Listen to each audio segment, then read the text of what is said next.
Well, session 95. We're inching closer to that 100 mark. We're looking at Matthew this time. This is a session that Mark doesn't cover at all, neither do the others.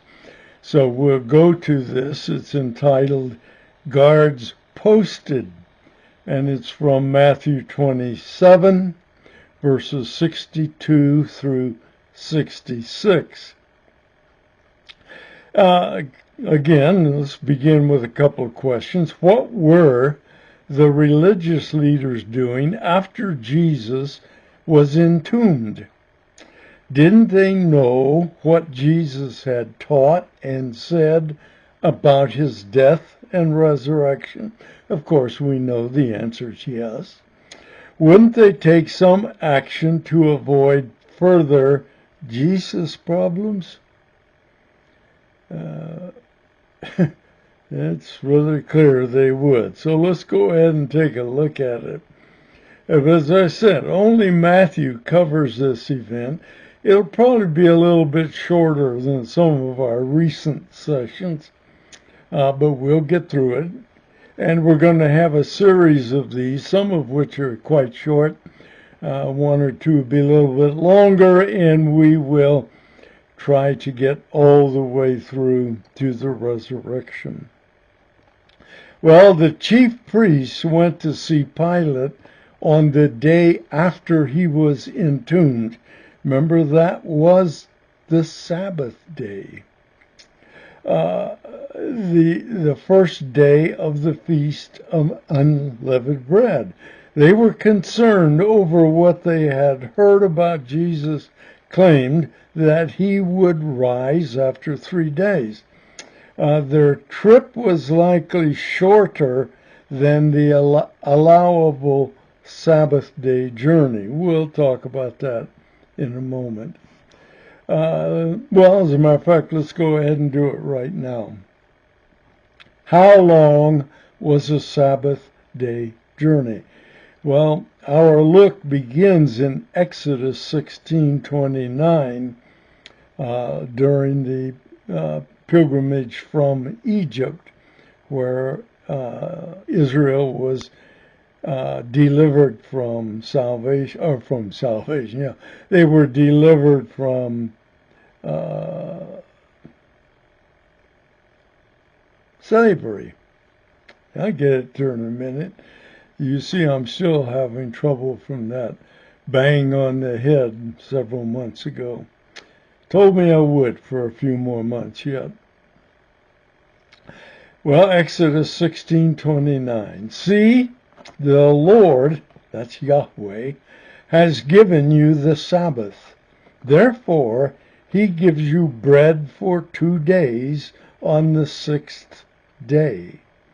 In other words, on the 6th day, they've received enough manna to last for the 6th and the 7th day. Remain every man in his place. In other words, don't go out wandering around. This is a time to spend thinking about Yahweh. That was its purpose. Let no man go out of his place on the 7th day. And then let's jump to Numbers 35, verse 5.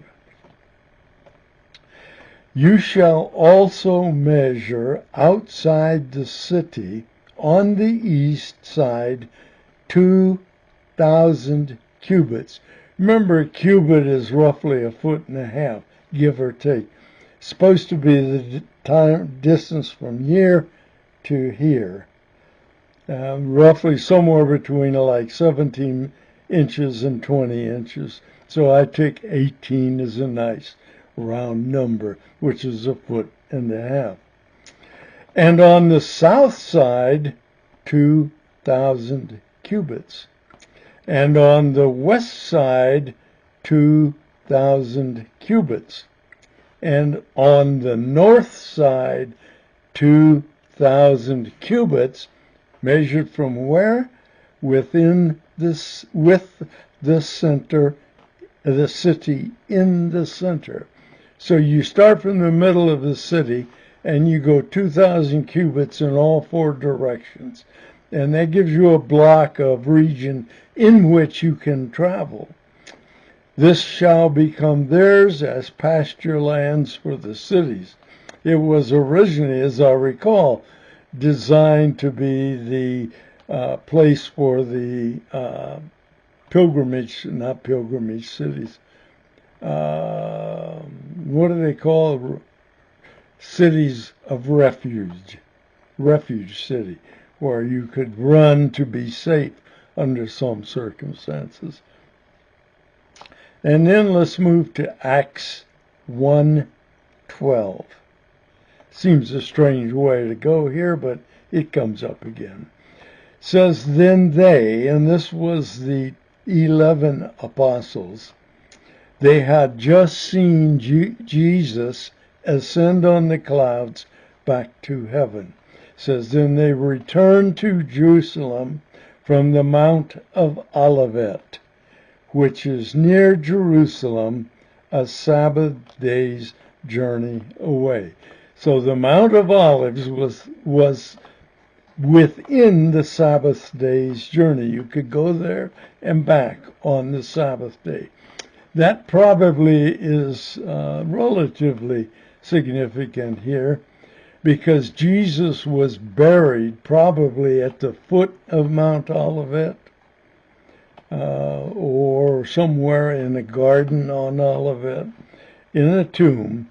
So they could go there and back on the Sabbath day if they wished. Now, these guys, the chief priests that are coming to make a plea, they wouldn't have gone into Pilate's palace, just as they didn't when they were getting Pilate to interrogate Jesus, put him on trial, and to find him guilty of a capital punishment case. It probably would have been fairly early in the morning here as well. And this is later now. This is on the Sabbath day. The other stuff took place on the day before the Sabbath. Accordingly, they would not have been defiled, the chief priests and those with them.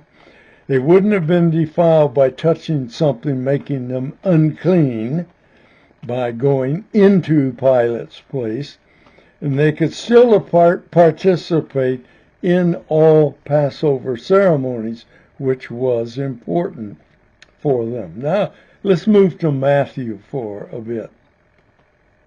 Verses 62, 63, and 64 of Matthew 27. The next day, and Matthew's getting into this situation, which is after the day of preparation, that means it's a Sabbath, the chief priests and the Pharisees, there were some non-chief priests with them. Most chief priests were Sadducees, I suspect. They assembled before Pilate and said, Sir, now they're back to trying to be halfway nice with Pilate, because he was very ticked off with them on the day of the trial, and so they're trying to be nice to him. It says, Sir, we remember that while that deceiver, Jesus, of course, that's interesting, they call him by the name we call Satan, deceiver.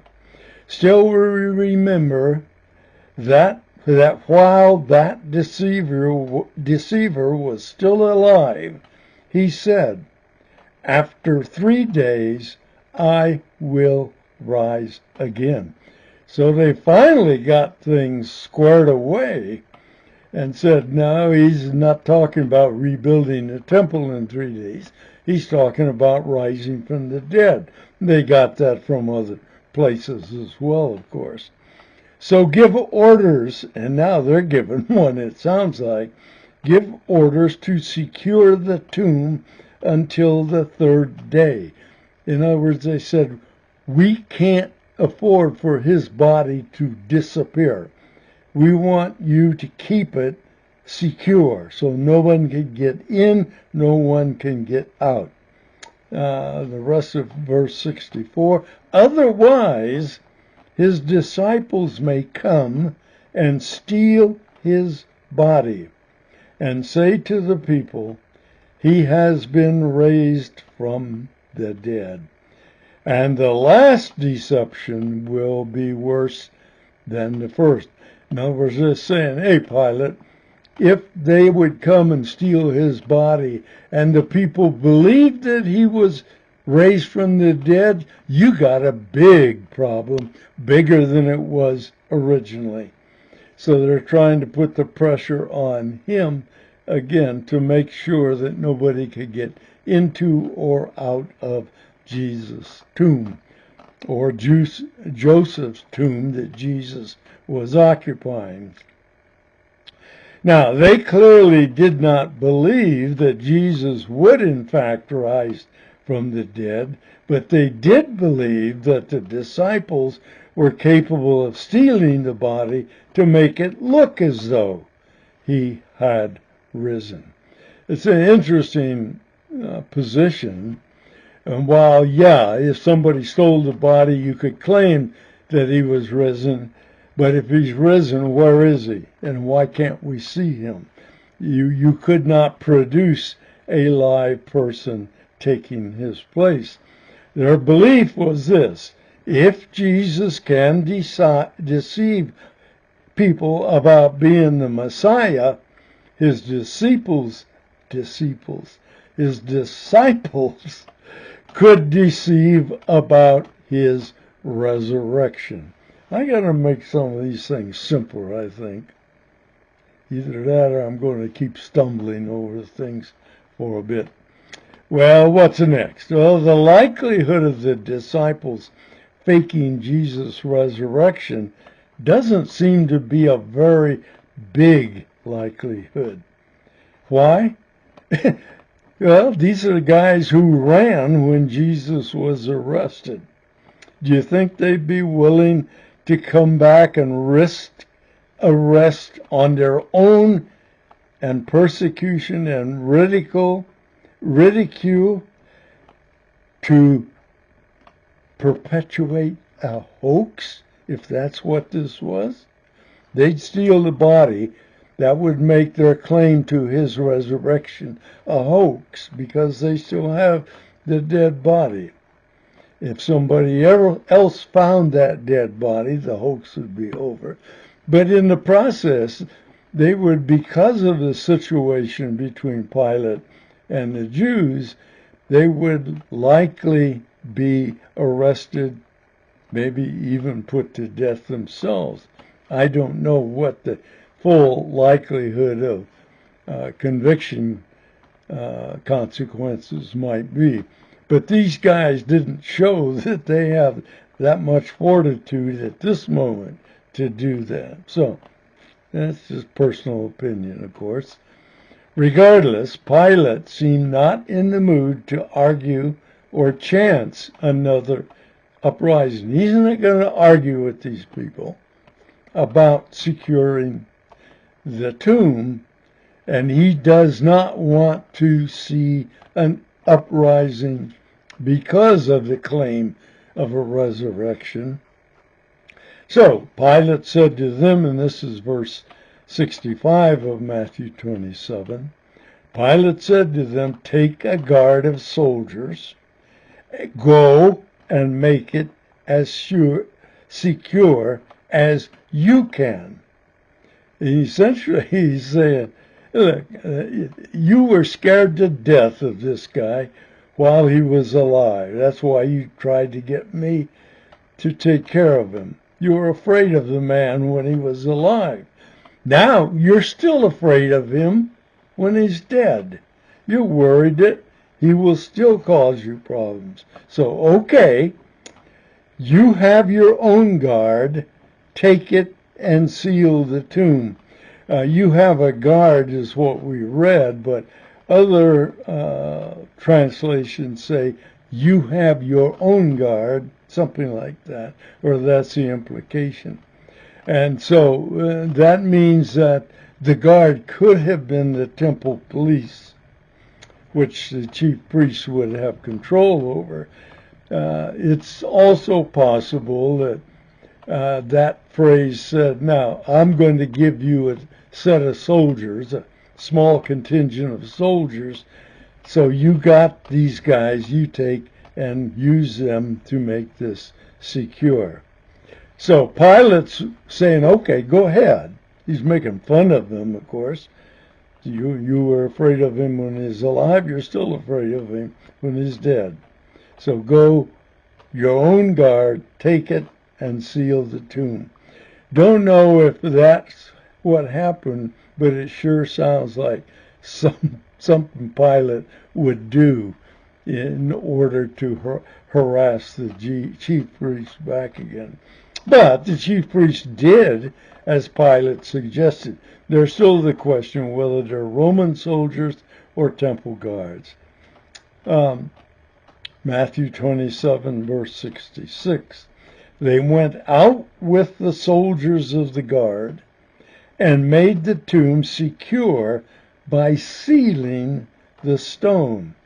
You would have thought that the heavy stone rolled in place would have been enough, especially with guards stationed around there. They were constantly there for those 3 days that Jesus was in the tomb. They were there constantly after the initial day. The next morning they were sent there by the chief priest and to station.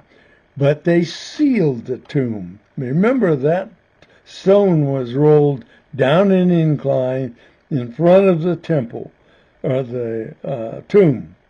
And it would have taken several men to move it, either to flop it over on its side or to roll it back up the incline. It wasn't something that one man was going to do. And if you have a guard there, you're certainly not going to allow a series of men to come in and work together to do it.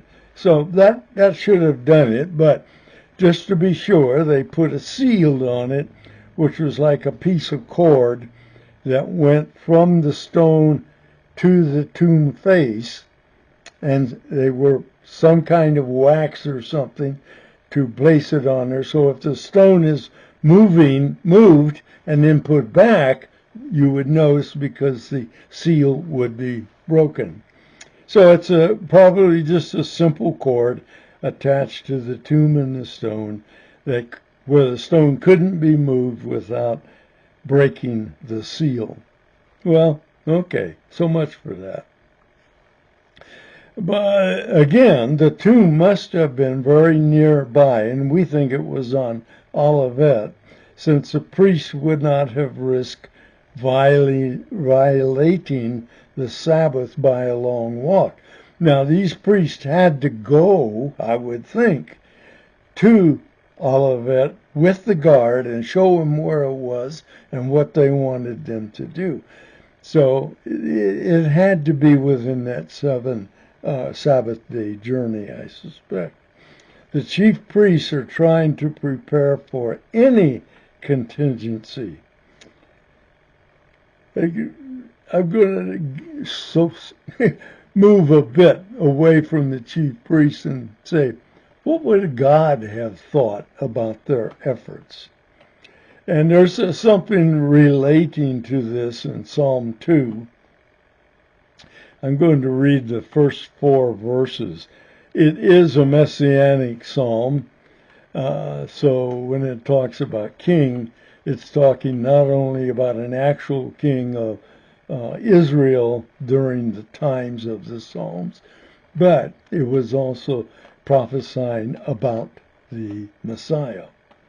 Psalm 2, and again, the first 4 verses. Why do the nations cause a commotion? Why are the countries devising plots that will fail? And God's going to be certain to make sure that happens. Verse 2, the kings of the earth form a united front. The rulers collaborate against the Lord, Yahweh, and his chosen king.